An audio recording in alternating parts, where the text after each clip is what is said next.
Hello everyone, my name is AlexVijaya and today I am going to give a lecture on the topic of headstand pose in primary sources. So you may ask, what is so interesting in this topic, headstand pose in primary sources? The point is that there are certain poses in today's world. Every yogi, every yogini, every practitioner knows them. They became sort of the year mark of every practitioner. If you are a yogi, if you're a yogini, you should do these poses. For example, you should sit in Padmasana, in lotus pose. You should do headstand pose. You should stand on your head if you're a yogi. And there are also different poses that became sort of the year mark of today's yoga world. And everybody knows this pose, headstand pose, by the name Shirshasana, and this name sort of clung to this pose. So what is this pose if you stand on your head? Of course, it is Shirshasana, headstand pose. But what if I tell you that Shirshasana is just a recent name that was given to this pose maybe a few decades ago, maybe not so long ago, but hundreds of years ago, this pose went by completely different name, which we know today, but we call by this name some different poses. Also, this headstand pose had like very strange names that are not really so attractive, and they might put off some people. This pose had some strange names, and today we will discuss all those names and how this pose evolved, how it modified over the years, and in which primary source is the earliest reference to this pose, and how it evolved and how the name changed over the centuries. And I want to share my screen with you and show you the presentation that I made with my friend. Her name is Anna Gotra, and here what our presentation looks like. So headstand pose, and here what the pose itself looks like. Your legs can be straight, your legs can be bent, your legs can be intertwined. You just stand on your forearms and you support your head with your hands. And it's important to notice that the weight of your body is on your forearms, on your arms, and not on the neck and on your head. It's very important. So that's what it looks like, and I have just shown you what I'm talking about. And here is the material that we have used for this presentation. First of all, this is the article from the Luminescent Journal. This article is called Headstand on the Fingers, Yogis and Their Heads in the Early Modern Period by Jason Birch. And the other material that we have used for this presentation is called the book Encyclopedia of Traditional Asanas. The editor-in-chief is Dr. Emil Karot. Also, there are some other additional material that we managed to come by during the making of this presentation, and I hope it will be interesting for you too. And here is the main material. On the left is Encyclopedia of Traditional Asanas, a very interesting book, and on the right is Headstand on the Fingers, the article by Jason Birch. So I would like to show you the book Encyclopedia of Traditional Asanas and tell you a little bit about it, because I have bought this book from the Lonavala Yoga Institute, so I want to extend my very heartfelt thank you for everything that they have done up until today, and I wish them everything everything possible in their research in yoga. I wish them just good luck in their research in yoga, because they do a lot of work for disseminating the knowledge of yoga as it is contained in ancient texts.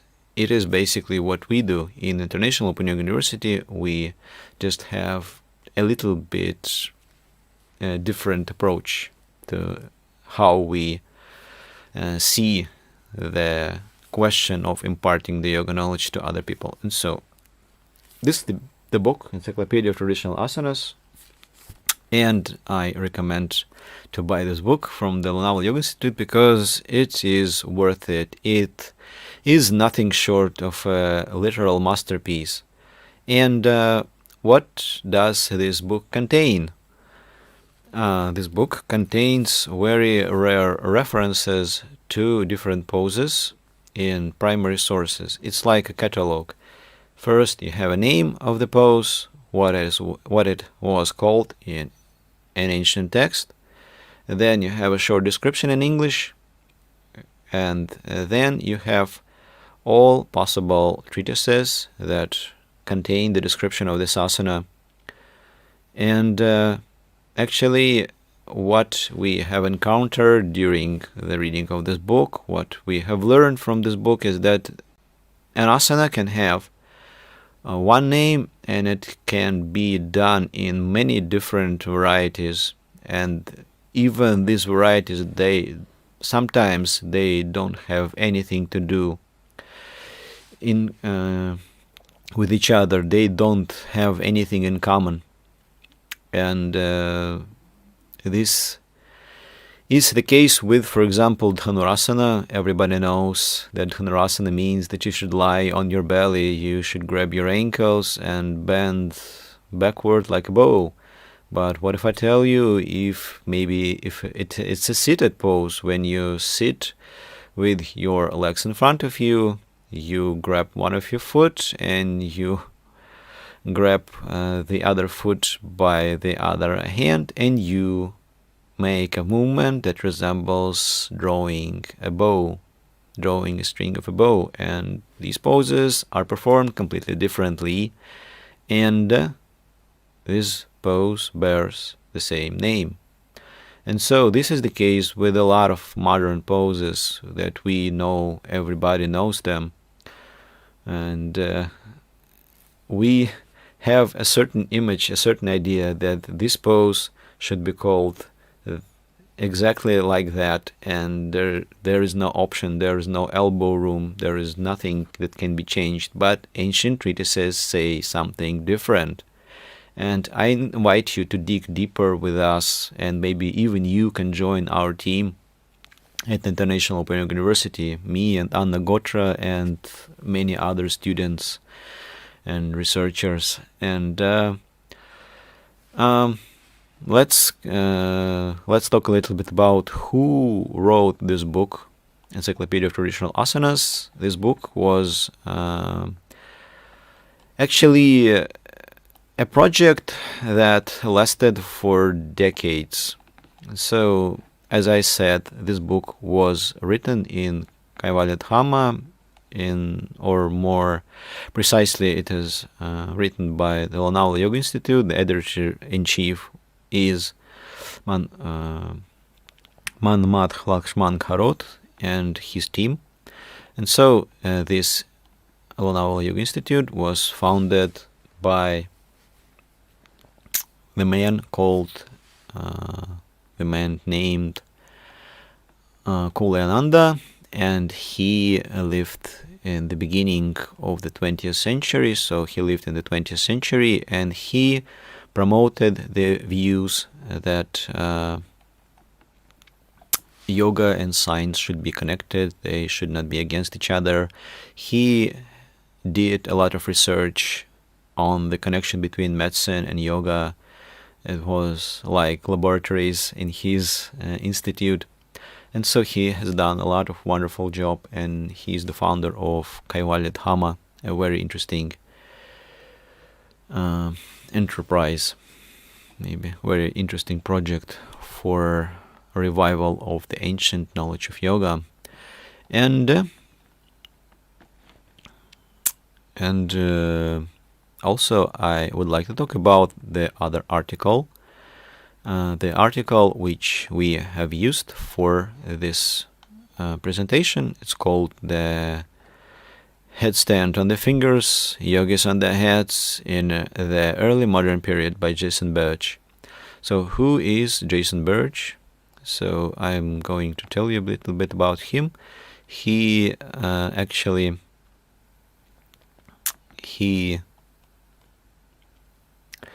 is working, or maybe he worked in SOAS, University of London.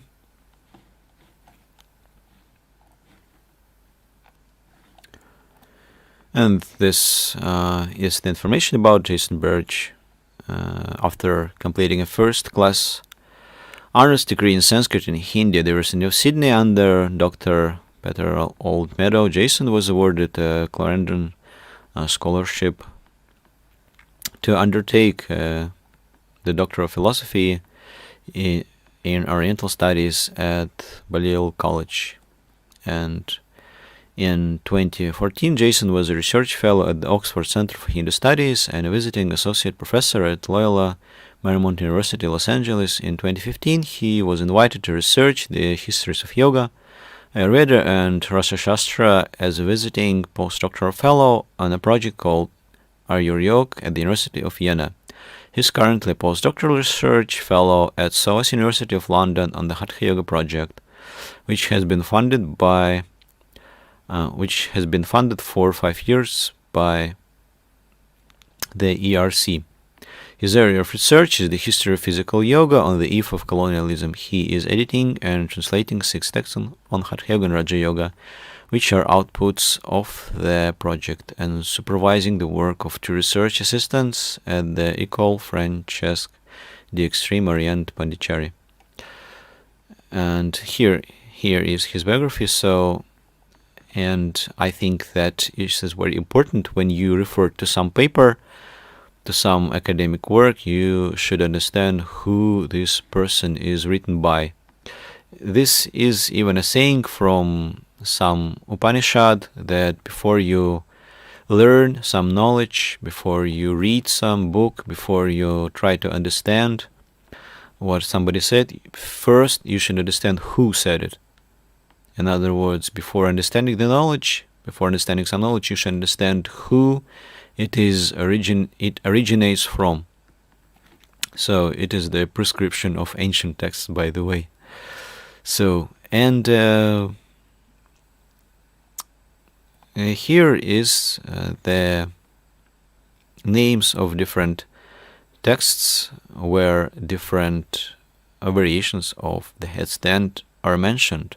For example, Hiranda Samhita, Sachitra Vyavaharika Yoga, Yoga Rahasya, Sachitra Chaurasin Asanya, Kirana Tika, Shri Yoga Kaustubha, Yogasanam Sachitra, Rudra Yamalam, Uttara Tantram, Shri Tattva Nidhi Kapala Kurantaga Hatha Besa Padhati, Yoga Sinhanta, Chandrika, Hatha Paradipika manuscript of 6 chapters, Yoga Chintamani by Godavari Mishra, now Nath.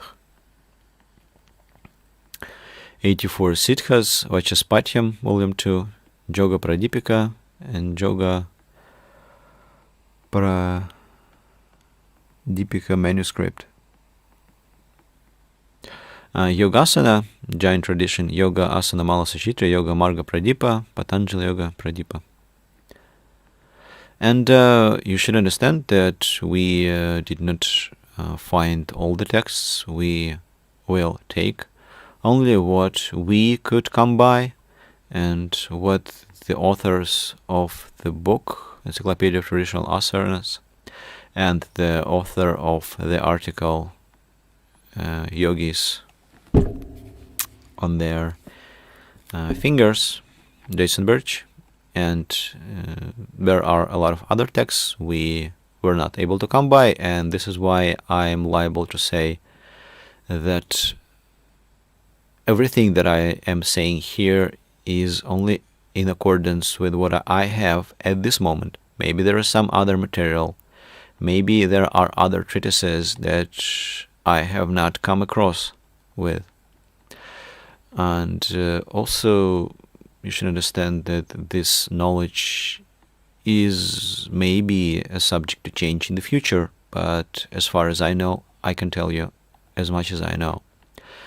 So, and here is the main points of this article.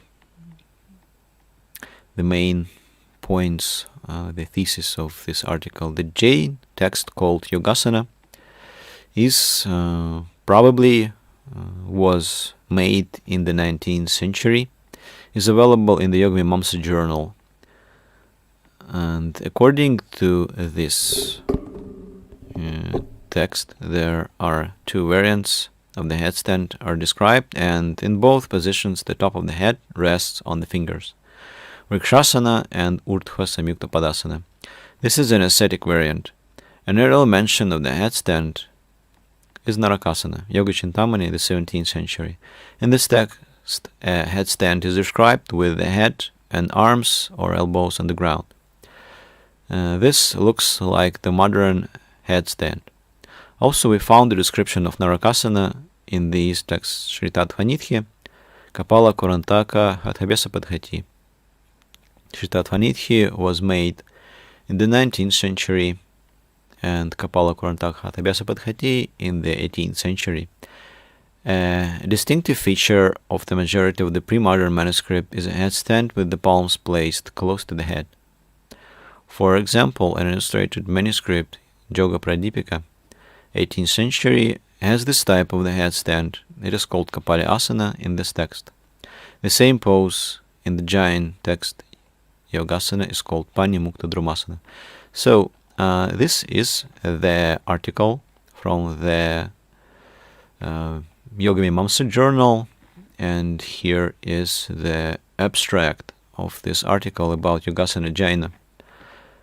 And that's what it says. Considering the need to unearth the knowledge of yoga hidden in various handwritten manuscripts, the Philosophical Literary Research Department of Kavaladham, Lonavala has undertaken a long-term project on unpublished manuscripts. This is the background, and here are the aims. The current research work aims to study an unpublished yoga manuscript, Yogasana Jaina, by exploring the details in relation to the author as well as the content. Method. The method followed for the current study was descriptive. First, translation of the manuscript from Sanskrit to English, and then a critical analysis of the content were done.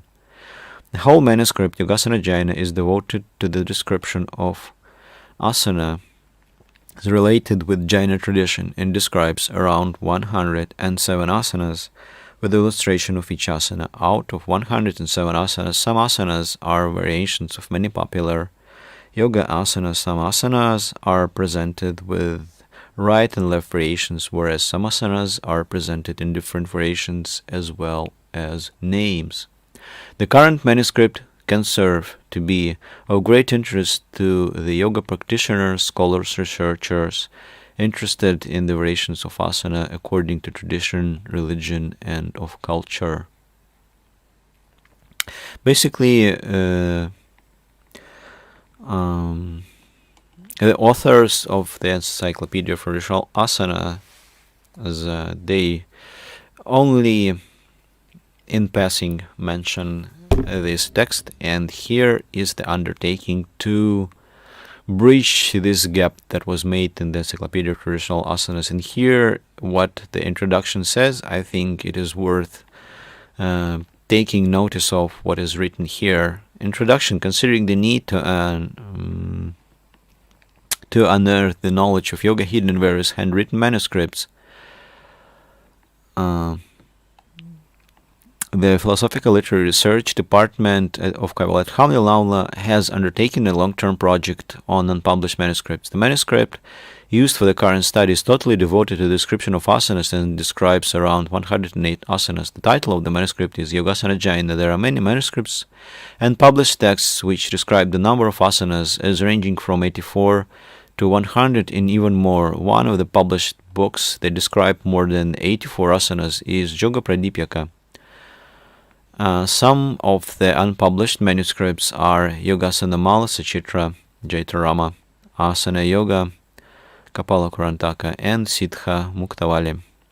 Out of the unpublished manuscripts named above, that is, Yogasana Mala Sachitra, is devoted to the description of asanas in a dialect of Hindi and provides illustrations of asanas. However, the manuscript used for the current study, Yogasana Jayana, seems to be different and interesting because it represents one special sect of religion, and the asanas described seem to be especially for the followers of that religion, and also provides the illustrations of each asana. This manuscript was procured from Rajasthan Prachavidya Pratisthana, Bikaner, Rajasthan, a copy of which is available at Kaivalyadhama Library.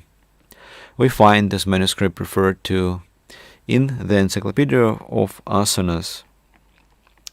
The compiler of the said encyclopedia has referred to all the asanas available in Yogasana Jayana, but has not provided composite and analytical information about this manuscript. The current study was undertaken in order to attract the asana practitioners as well as scholars toward this manuscript, so that they are benefited from the not so easily accessible information inside it.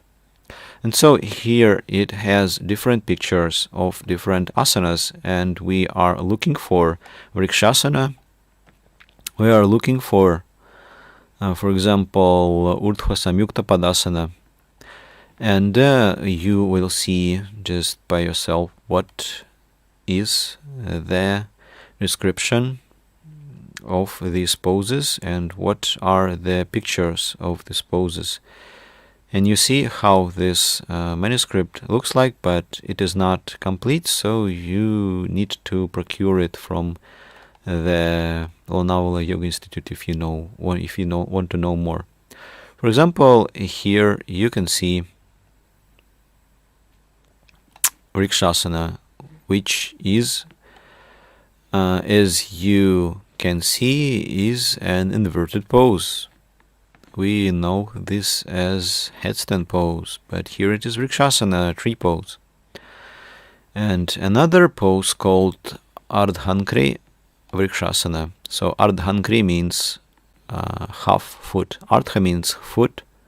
Ardha means half, and Ankri means foot. Vriksha means the tree. Pani Mukta Drumasana. Druma means tree. Mukta means free. Pani means hand. So just Drumasana or Vrikshasana, tree pose with your hands free, as you can see here. And here is the Urdhva Samyukta Padasana. Urdhva means above, Samyukta means joint, Pada means foot. So it means the pose with your feet joined, probably above you, above yourself, above your body. And here is a very interesting manuscript. So also in the future we will take into consideration one of the texts called Hemachandra Yoga Shastra, and there the pose Kayo Utsarga described, and here maybe it is described too. Kayotsargasana, standing straight on the ground with toes at a distance of 4 fingers from each other and heels at a distance of 2 fingers, gazing on the heart and reciting the name of Parameshwara, makes a practitioner claimant for the liberation. He also becomes detached from the world. This is not really headstand, but it will be connected to headstand in the future. I will tell you where. So let's dive right deep into the article by Jason Birch. Here you can see the pictures from Yogasana Jayana in a better quality. Here the picture of Vrikshasana. See, Vrikshasana. Here is Urdhva Samyukta Padasana, what I showed you already. And here you see also description of, or you see the picture of Kapali Asana from Yoga Pradipika, I guess.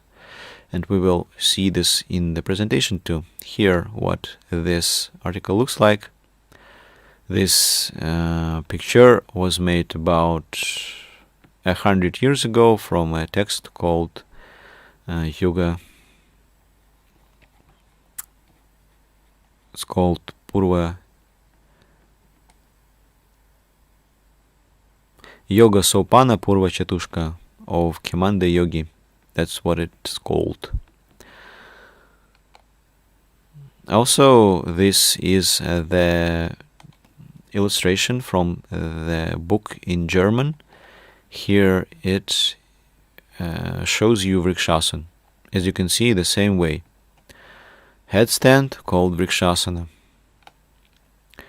You see here Viparita Karani. So this is what Viparita Karani looked like maybe 100 years ago in the book from this period. But later it was kind of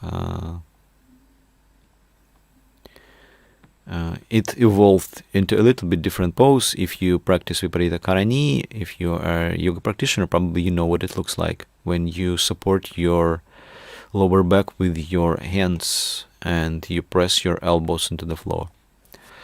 And so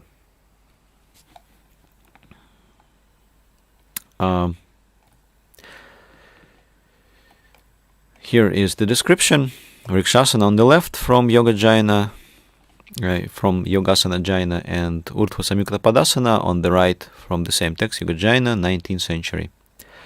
It's very interesting to notice that Jason Birch gives a reference from Kapala Kurantaka Hathabhyasa Padhati from so-called Narakasana. Naraka is called hell.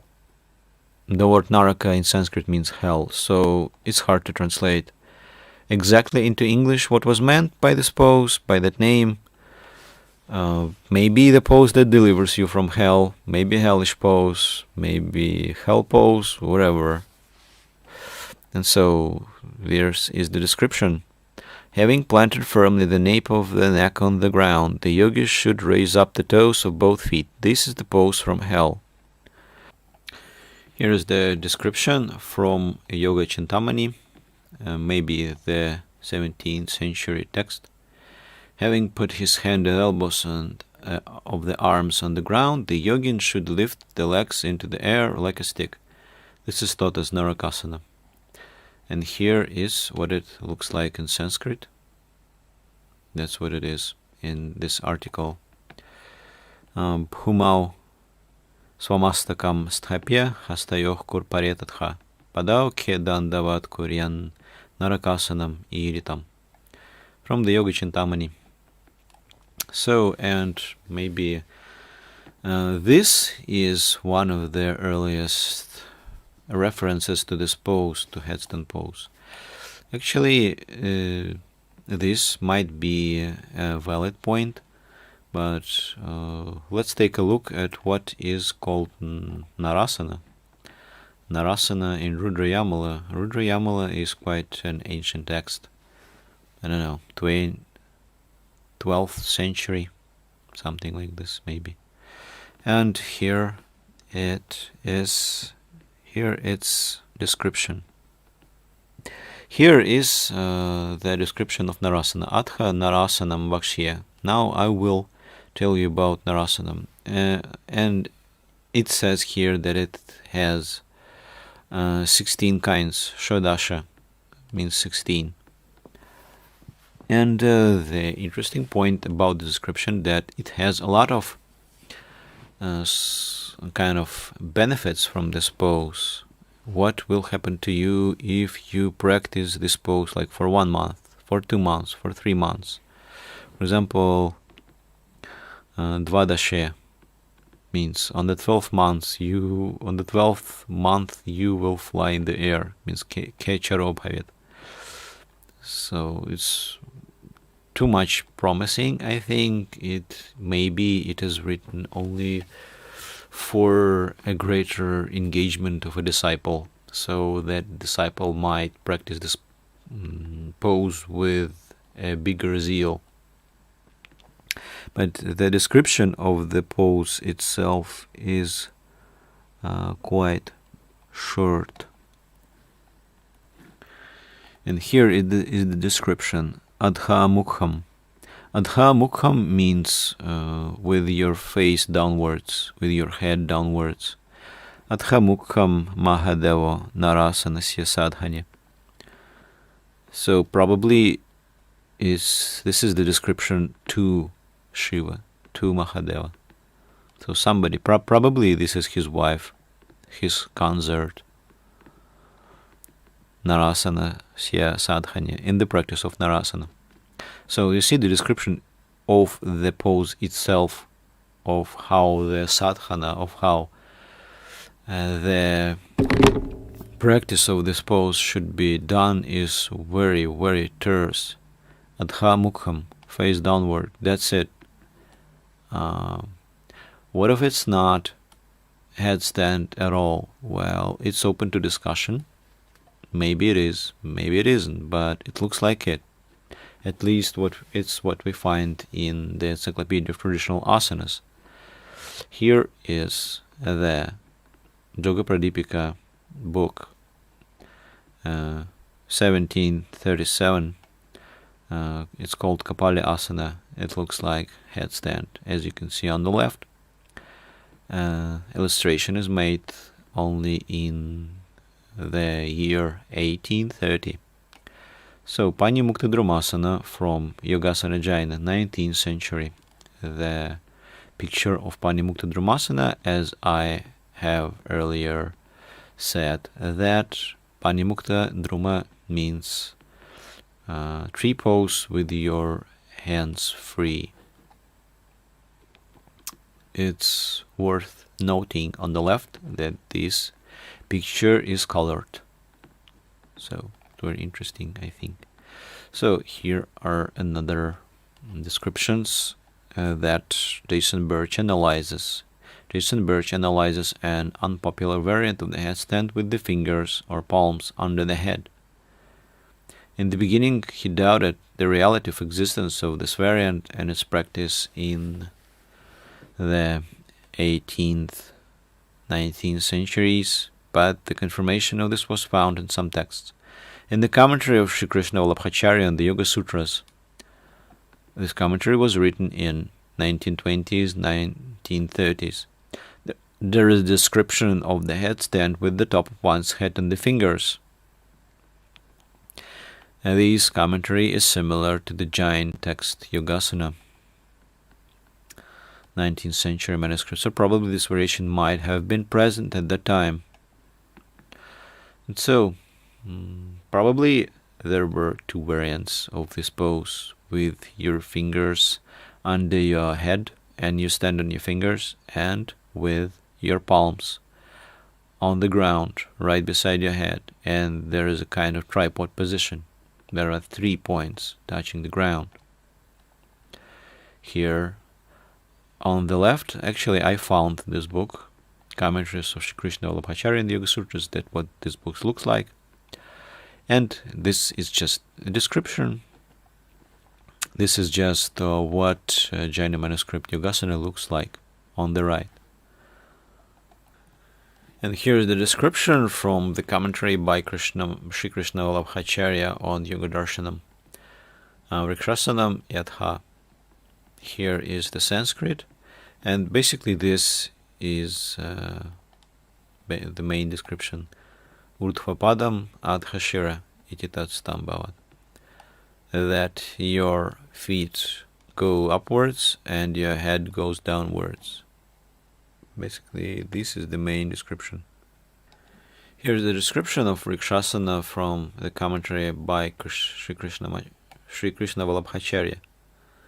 The tree pose Vrikshasana is as follows: having put the fingers of both hands on top of the head, then placing the 10 fingers on the ground, fixing the crown of the head on them and extending upwards the straight legs. This is the position of, as they say, the legs above and the head below, which is like a pillar.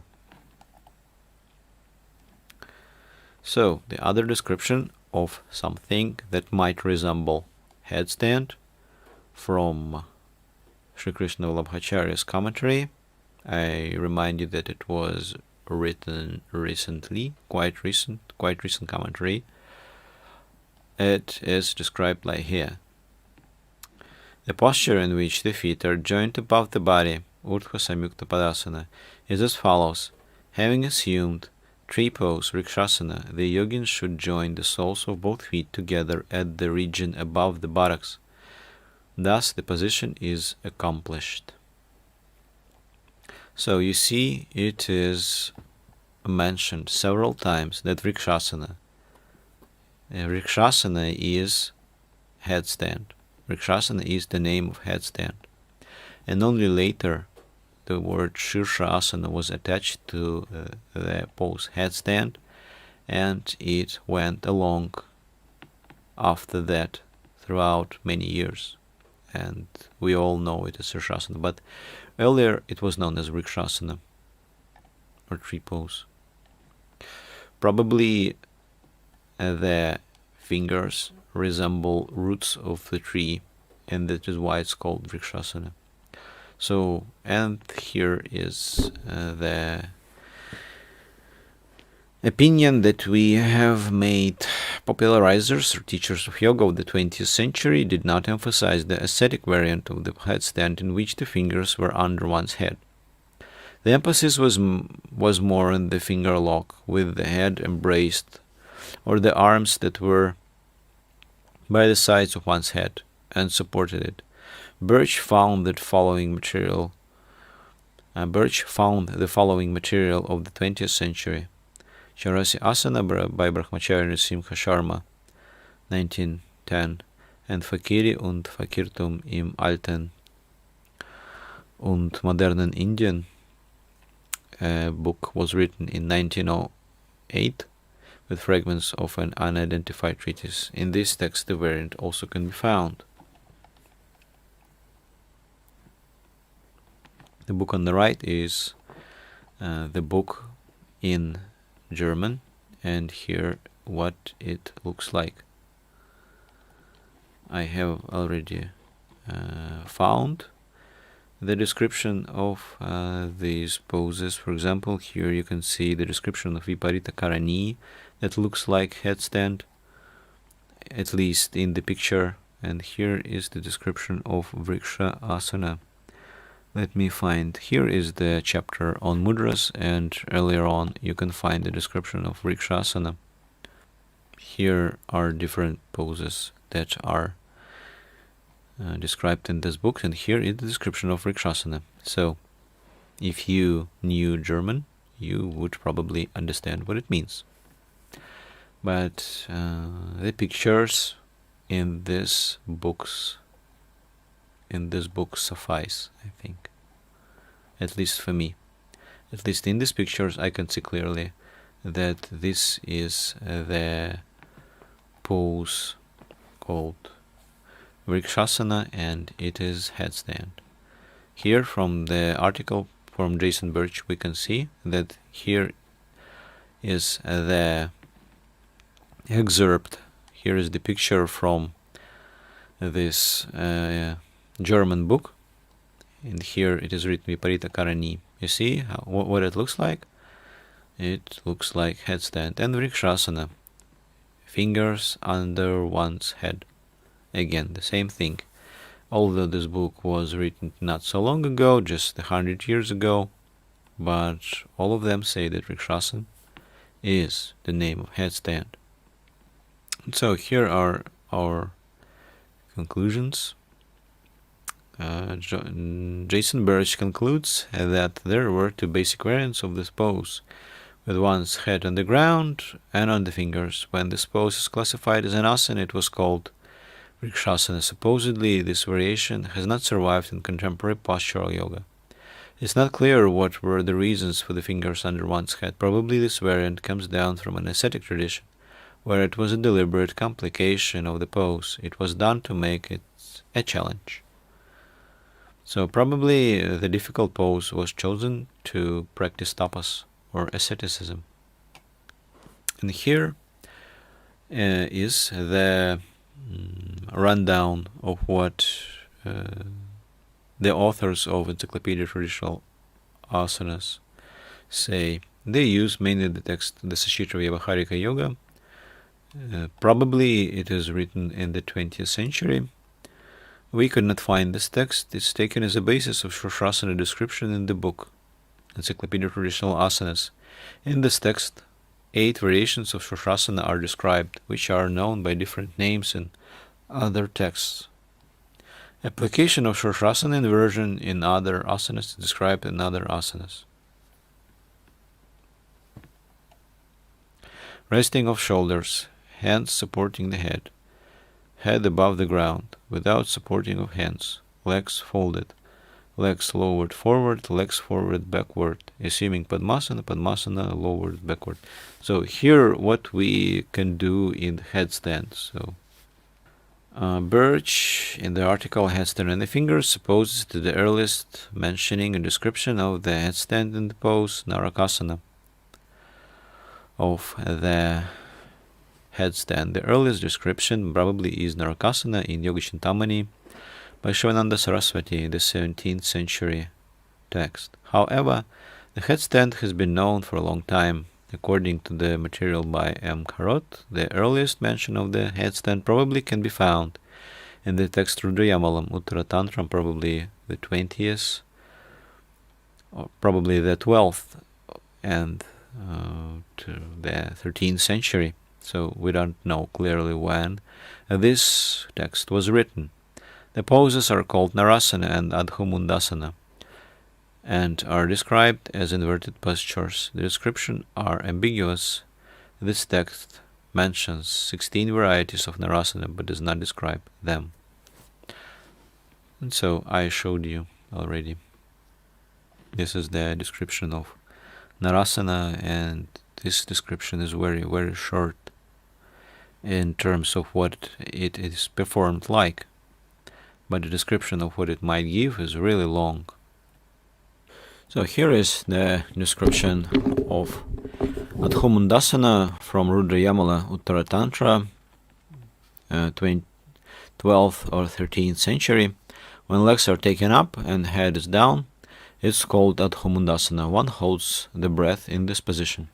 So very laconic, very terse, not many words here. So another text that we managed to find is called Yoga Siddhanta Chandrika by Narayana Tirtha, circa the 14th century. Here's the description of Kapala Asana. So the name of the pose is Kapala Asana. Kapala means like skull, maybe. Maybe if you practice Kapalabhati, you know that the translation of this pranayama is called the shining of the skull. So Kapala means the skull. And here is the screenshot that we took from the book Yoga Siddhanta Chandrika. And here is how it is translated, this passage.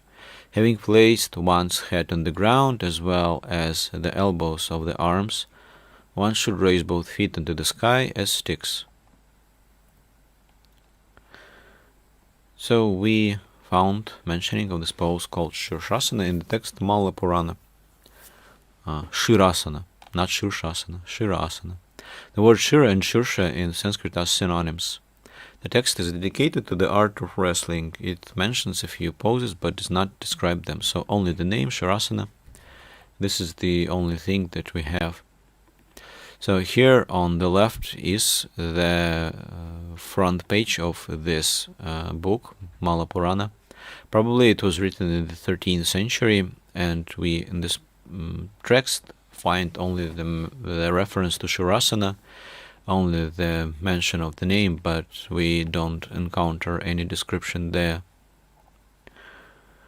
So also it's a very interesting text that we have found during the work with the articles of Jason Birch, of his article, and when we worked with the book Encyclopedia of Traditional Asanas, we somehow stumbled upon the text called Bahir al-Hayat. Probably this is the first illustrated book on yoga. This is one of the opinions, so I cannot subscribe to this, but some scholars have this opinion. There is a description of the headstand in the illustrated book called the Bahir al-Hayat, or the Ocean of Life, by Muhammad Gauth, published circa 1602. This is a translation of the lost text Amrita Kunda, but the scholars have different opinions on the author and the time of translation. There are 22 asana pictures, and the headstand is called akunchan, and this is not only asana performance but certain visualization practices. So if you want to know more, you can go to the description of this pose. You can find the translation of the 4th chapter of Bahir al-Hayat on this website, asia.si.edu. And so here is the pose on the right, here what it looks like, and here how it is described. The word of recollection of akunchan. If the wayfarer wants to choose the akunchan practice, akunchan is the expression for pulling, that is, the seed goes up, i.e., one is upside down. In Sufi terminology, they call this the water lily, nilufar. One sins in the manner of the siddhasana, just as occurs in the practice of the Kechari recollection. The water lily is the house of fire and the place where the breath comes out. One holds the buttocks firmly together and pulls the water lily up by the feet. A kind of fire appears that burns up all impurities. All unaccustomed food will turn to ash. It makes known the usefulness of this witnessing. So, you see that the text is quite old, but the description is quite verbose. So it's very uncommon, as I think, for this kind of description. So what can we make out of this description? The water lily is the house of fire, the place where the breath comes out. One holds the buttocks firmly together and pulls the water lily up by the feet. So as I can think that probably the narration here is about the Kundalini Shakti, which goes downwards, kind of down by the feet, that is up because we stand on our head. So water lily comes up by the feet, and it is the place of fire, the house of fire. So it's a very interesting description, and this Persian yoga, this Persian translation is not really that known. It's not that popular, so maybe this will be of some interest to you. And so here is the picture of it. Also another text that we managed to find, it's called Hemachandra Yoga Shastra, and here it is described as Duryodhasana. In the commentary to the 12th century text Hemachandra Yoga Shastra, there is a pose called Duryodhasana, the head on the ground and the feet stretched up. It is described in the commentary to Kayotsarga pose. Duryodhasana pose is also called Kapalikarana. Kapalikarana is translated as the skull practice or the skull technique. As you probably remember, in the beginning of our lecture, I told you to take a closer look at what is called Kayotsarga pose. It's just the standing pose when a person stands. In the Jaina text, you see here Kayotsargasana. And so somehow it is described in the commentary to this pose, and the commentary to this pose wrote the author himself, that is Hemachandra. Hemachandra is the author of this text, that Yoga Shastra means the title of the book which he wrote. And see Tatha Duryodhasanam Yad Bhumi Pratishtapya Shiras Utpadam Avasthanam Kapali Karanam Iti. So you see That's what it is described as. It is described as place your head on the ground and bring your feet up. That's basically the description. Very short, very terse, very concise. And so not that much words, unlike modern descriptions. And here is the Hemachandra Yoga Shastra, the title. And as far as I know, this text is translated into English, but not the commentaries. Here, what the manuscript looks like. From the article by Jason Birch and material found by M. Karot, we can conclude that the variant in which the palms and fingers under one's head was one of many headstand variations. We can find its mention in modern textual material. This variant is among many others, can be found, for example, in Iyengar's work. That's when he lived, 1918 to 2014. In the 20th century, a distinct difference between Vrikshasana and Shanshasana took place. Different poses were meant by these names. We cannot find the name Vrikshasana designating the headstand in the works by Sri Krishnamacharya, 1888-1989, or by his disciples including B.K.S. Iyengar.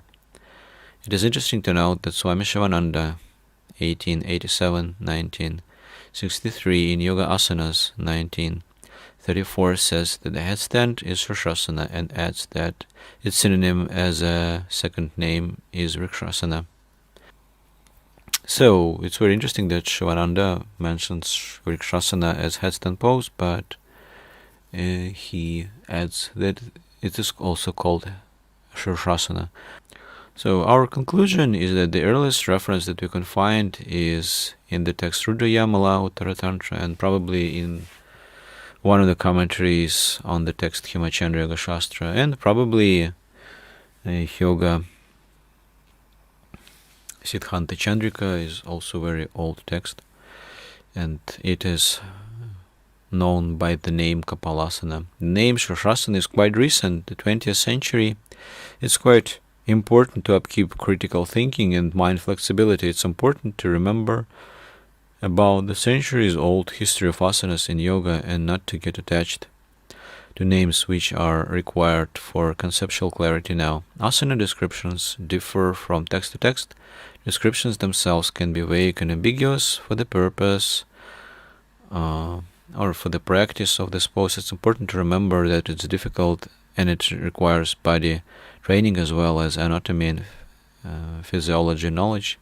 It's necessary to take care of the neck and to keep the body weight on the arms. So here are some basic descriptions, and here are additional pictures of this pose.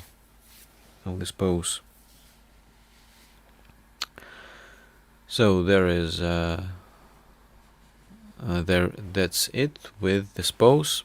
Actually, we did not mention that in Encyclopedia of Traditional Asanas, the authors used the book called Sachita Vyavaharika Yoga, as I think it was written in the 20th century. If you have some additional information, if you have found something not quite correct in this presentation, I advise you to write to me, AlexVijaya@gmail.com. You are more than welcome to write to me. That's what I wanted to say. And if you want to take part in this research, if you want to join our university, International Open Yoga University, you can go to our website, yogaopenyoga.com. There you will find free online yoga courses, and actually it would be very good if you could maybe take some interest in reviving the ancient yoga knowledge.